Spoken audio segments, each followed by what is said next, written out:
దూత తన పాత్రను భూమి మీద కుమ్మరించగా ఆ మృగము ముద్రగల వారికి దానికి నమస్కారము చేయి వారందరికీ బాధాకరమైన పుండు పుట్టెను. ఆమేన్.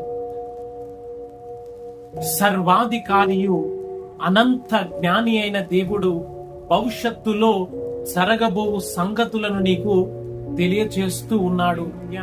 దేవాది దేవుడు ఈ సర్వ సృష్టిని తన స్వరూపములో నిర్మించి ఉంటూ ఉండగా మానవుడు అపవాది చేత మోసగింపబడి పాపము చేసి దేవుని నుంచి దూరముగా నిత్య నరకాగ్నికి పాత్రుడుగా ఉంటుండగా దేవాది దేవుడు తన రక్తాన్ని ప్రాణాన్ని ధారపోసి నిత్య జీవాన్ని మనకు అనుగ్రహించి ఉన్నాడు.